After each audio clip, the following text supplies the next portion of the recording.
بله سلام ګران زده کوونکو. هغه کسان چې هیلتیده هر وخت چې هیلتید کارخانگیان خلاصو باید دغه هفته کې دوام ورکړي. دلته هم ځینې سوالونه ده چې تاسو باید جواب ورکړي. د دې هفته موضوع هم بوستاد یا د اوسېدلو ځای ده. همداسې مخته ځو. دلته ویل د ریپیتیشن یعنی تکرار ده د همغې موضوع، ولې چې دغه هفته د موږ او تاسو امتحانونه ده. هیلتید یعنی چې هغه کسان چې 8 ساعته په ورځ کې درس وایي. کوم هفته ده؟ هفته ده 49 9 هفته ده. دلته QR کود ده د لیسه د هر ورځ لکشنونه او د مای 1 گشت په هفته کې. نو دلته چې لاړ سئ لیسه هر ورځ یو نوی درس تاسو ته لیږي او زه هفته کې 1 گشت تاسو ته دلته درسونه یا دغه چې اوس تشریح کوم دغه تاسو ته لیږم. دلته نومونه مو لیکئ او زه مو همداسې مخکې کارخانگیان مو شروع کیږي د دغه ځای نه. مانداگ 30 نوامبر، دوشنبه 10 نوامبر ده. QR کود لري. Annas bostad، د انا د اوسېدلو ځای. Läs texten، lyssna på texten. وایي دغه تکست یا متن او غوږ ونیسئ ورته. Anna bor i Malmö، انا ژوند کوي په مالمو کې. Hon bor i en lägenhet، هغه ژوند کوي په یو lägenhet کې یا آپارتمان کې. Hon bor på första våningen، هغه ژوند کوي اول منزل کې. Hon har inte hiss، هغه نه لري lift. Hon bor i en etta، هغه ژوند کوي په یو اتاقه کې. Lägenheten är lite och billig، وایي دغه آپارتمان وړوکی ده او ارزان ده. Anna betalar 4000 kronor i hyra، انا وایي 4000 کرونه ورکوي کرایې ته. Anna har en fin gård، انا لري یو ښایسته حولی. دغه تکست چې دلته پاس مو ولوست دغه تکست راوړئ دلته لیکئ. مانداگ 10 نوامبر کې دغه تکست دلته لیکئ. د مانداگ کارخانگیان پاس کې خلاصیږي، د تیسداگ د دې نه شروع کیږي. دغه لغتونه او تصویرونه دلته سته، تاسو راوړئ دلته تکرار لیکئ. تیسداگ 1 دسامبر کارخانگی دا هم د همغه سه تکرار لغتونه دلته تاسو ته لیکلې ده. دلته تاسو همسې لیکئ. فکر کوم ترجمې ته ډیر ضرورت نه لري، ولې چې دا ما تاسو ته څو گشته ترجمه کړې ده.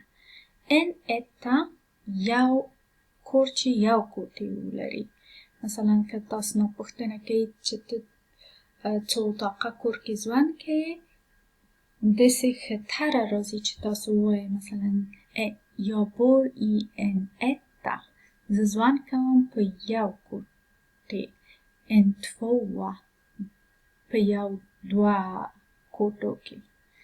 En trea، درې کوټې. En fyra، څلور کوټې. دا هم tisdag 1 december کارخانگی ده. Vill du titta på bilden och boka för det rätta svaret؟ وایي په تصویرو وګورئ، بیا هر لغت چې تاسو ته سم ښکاري همغې کې نشاني وکړئ یا یو چلیپا کیږئ. مثلا دلته ګورئ دغه تاسو ته سم ښکاري، دلته یو چلیپا کړئ.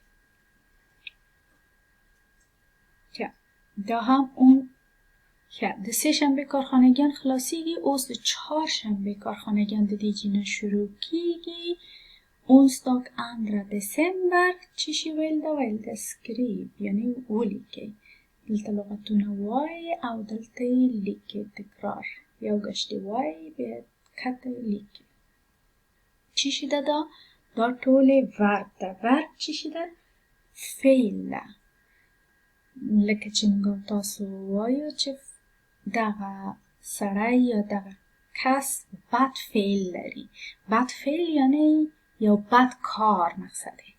فعل د یو کار کولو ته وایي. یو کار کولو ته فعل وایي. چې ډوډۍ پخول، خریداري کول، ظرفونه مینځل، کتل، خوړل، ډوډۍ پخول، دا ټولې فعل ده یا کار ده. پراته یا خبرې کول، بیده کېدل، چای چیکل، دا ټولې فعل کېږي. Detta onsdag 2 december karlhanegi det detta han tittar på bilden och bockar för det rätta svaret. Och i تصویر ته وګورئ هر یو چې دلته تاسو ته سم ښکاري هماغه موږ ته نشاني کوي. زه مخته دا هم onsdag 2 december کارخانگی ده.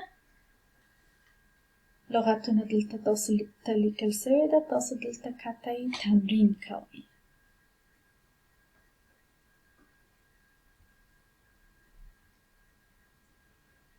دا هم عین قصه ده. دلته څو دانې لیکل سوی نه ده. تاسو خپله به لیکئ. مثلا دلته prata لیکئ. دلته sover, tittar på TV, studerar. دا خپله تاسو به لیکئ. دلته د torsdag 3 december کارخانگی د دې جنه شروع کیږي ول د ord liste د لغتونو لیست. دلته QR کود لري. دغه لغتونه څو گشته ورته غوږ ونیسئ او تکرار یې کړئ. فکر کوم ترجمه ته ضرورت نشته ولی چې ما دا څو گشته ترجمه کړې ده. دا هم torsdag 3 december کارخانگی ده ولی dra ett streck från ordet till rätt bild och i خط کش کړئ د سم لغت نه تر سم تصویر پورې. مثلا دا ده این ord یو ښار. د دې خط راوړئ دلته وصلوئ. دا هم عین قصه ده. torsdag 3 december کارخانگی ده. خط باسئ د سم لغت نه تر سم تصویر پورې. د پنجشنبه کارخانگیان دلته پاس خلاصیږي. دلته د جمعه 4 december fredag 4 december کارخانگیان شروع کیږي. لغتونه ده دلته لیکل سوی ده. پاس تاسو دلته کته تمرینوئ دغه لغتونه.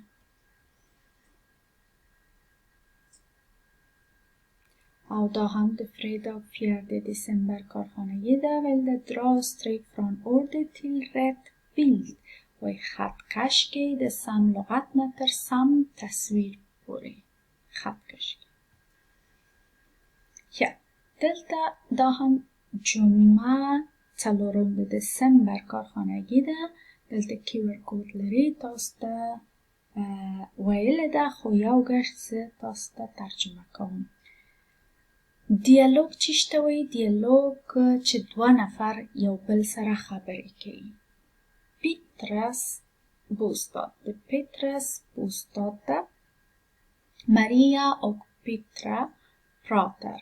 Maria och Petra jobbar sara khabariki. Petra وای hej.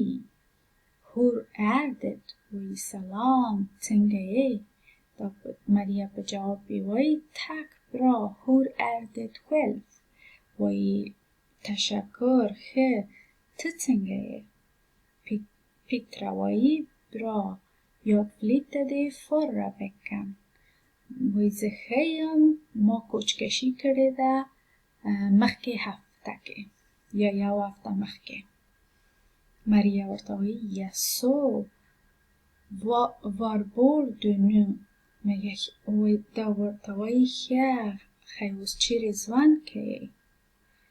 Petra وایي på Stadiongatan 7. وای زه ژوند کوم په Stadiongatan 7 کې. ماریا وایي var ligger det?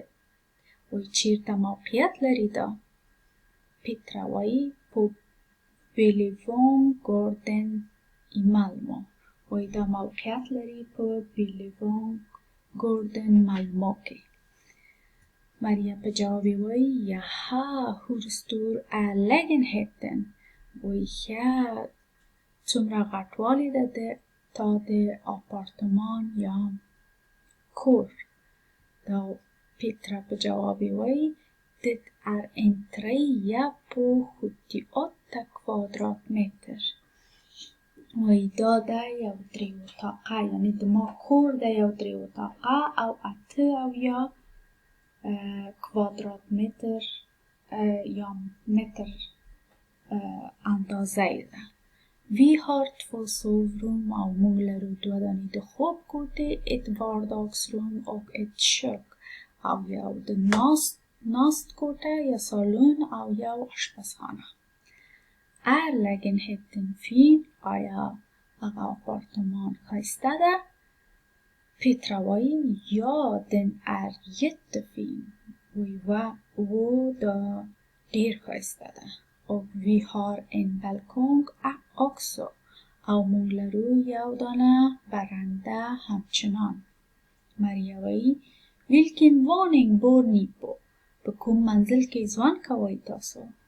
پیترا په جواب وایي vi bor på sjätte våningen. وایي موږ ژوند کوو شپږم منزل کې. ماریا وایي vad har ni för hyra? او څومره تاسو کرایه ورکوئ؟ ماریا پوښتنه کوي. پیترا وایي 7200 kronor i månad. وایي 8200 kronor per میastiki. Den är ganska dyr, men vi trivs bra i vår nya lägenhet. وایي دا تقریبا قیمت هم ده، خو مگر مون پکې راضی یاستو او خوشحاله یاستو دغه نوې آپارتمان کې. ماریا چی وایي و برا، وایي څومره ښه. کارخانگیان مو بیا هم دوام لري. فریدا 4 د دسمبر. دلته لغتونه ده تاسو ته راغلی ده. تاسو دغه لغتونه تکرار درته لیکئ او تمرینوئ. نی جدید یا نوې شی ته وایي نوې. نوې تکرار ده همغه لغتونه. دا هم د فریدا 4 د دسمبر کارخانگی ده. املا ده دیکتامن. املا د کوم حرف؟ حرف ده. لیسنا och skriv orden. دلته غوږ نیسئ. هر شی چې دا وایي تاسو دلته یو یو لیکئ.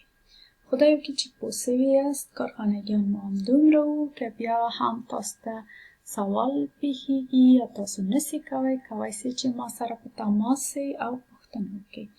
ښه ورځ ولرئ، ښه وخت. خدای مو په امان.